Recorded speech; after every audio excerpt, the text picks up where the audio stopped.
വിധവാ പെൻഷനുകൾ, വാർദ്ധക്യകാല പെൻഷനുകൾ, ഭിന്നശേഷി പെൻഷനുകൾ, കർഷക തൊഴിലാളി ക്ഷേമനിധി പെൻഷനുകൾ, അവിവാഹിത പെൻഷനുകൾ എന്നിവ കൈപ്പറ്റുന്ന 55 ലക്ഷത്തോളം വരുന്ന പെൻഷൻ ഗുണഭോക്താക്കൾക്കും സർക്കാർ സഹായത്തോടുകൂടി പെൻഷൻ തുക എത്തിച്ചേരുന്ന വിവിധ സ്കീമുകളിലായി പെൻഷൻ തുക കൈപ്പറ്റുന്ന ക്ഷേമനിധി ബോർഡ് പെൻഷൻ ഗുണഭോക്താക്കളായ 5 ലക്ഷത്തോളം വരുന്ന ആളുകൾക്കും പുതുവർഷത്തോടനുബന്ധിച്ചുള്ള 2025 വർഷത്തിലെ ആദ്യ പെൻഷൻ വിതരണം ആരംഭിക്കുന്നു. ജനുവരി മാസത്തിലെ തനത് പെൻഷൻ തുക വിതരണം ചെയ്യുന്നതിനായി തുക അനുവദിച്ചിട്ടുണ്ടെന്ന് നേരത്തെ തന്നെ സംസ്ഥാന സർക്കാർ വ്യക്തമാക്കിയിരുന്നു.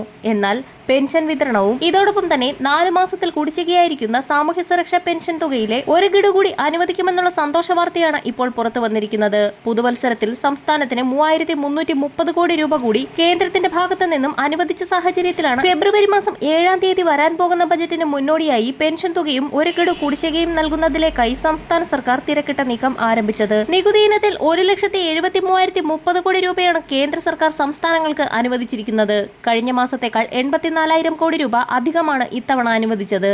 സംസ്ഥാനങ്ങളുടെ വികസനത്തിനു വേണ്ടി നരേന്ദ്രമോദി സർക്കാർ കഴിഞ്ഞ 11 വർഷമായി നടത്തുന്ന ഏറ്റവും ഒടുവിലത്തെ ഉദാഹരണമാണിതെന്നും BJP സംസ്ഥാന അധ്യക്ഷൻ K. സുരേന്ദ്രൻ വാർത്താമാധ്യമങ്ങളോട് വ്യക്തമാക്കി. ക്ഷേമ പെൻഷൻ ഗുണഭോക്താക്കൾക്ക് പുറമെ മറ്റ് പെൻഷൻ ആനുകൂല്യങ്ങൾ കൈപ്പറ്റുന്നവർക്കും മറ്റ് സർക്കാർ ആനുകൂല്യങ്ങൾ ലഭിക്കുന്നവർക്കും ആനുകൂല്യം വിതരണം ചെയ്യുന്നതിനായി തുക വിനിയോഗിക്കും. കേരളത്തിന് ഈ അധിക ധനസഹായം ഏറെ ഗുണകരമാവുമെന്ന് ഉറപ്പാണെന്നും അദ്ദേഹം വ്യക്തമാക്കി. എന്നാൽ ഈ തുക കൊണ്ട് പെൻഷൻ കുടിശ്ശിക തീർത്ത് വിതരണം ചെയ്യാൻ സാധിക്കുകയില്ല എന്നും പെൻഷനും മറ്റ് ആനുകൂല്യങ്ങളും വിതരണം ചെയ്യുന്നതിലേക്കായി 17,000 കോടി രൂപ അനുവദിക്കണമെന്നാവശ്യപ്പെട്ടുകൊണ്ട് സംസ്ഥാനം വീണ്ടും കേന്ദ്രത്തിന് കത്ത് നൽകി. ജനുവരി മാസം 14-ന് കടപ്പത്ര ലേലം നടത്തുകയും തുക സമാഹരിക്കുകയും ചെയ്യുന്ന സാഹചര്യത്തിൽ പെൻഷൻ തുക അടക്കമുള്ളവയുടെ വിതരണം വരുന്ന ആഴ്ചയിൽ ആരംഭിക്കും. വരും ദിവസങ്ങളിലെ സർക്കാർ അറിയിപ്പുകൾക്കായി ചാനൽ സബ്സ്ക്രൈബ് ചെയ്യാൻ മറക്കാതിരിക്കുക.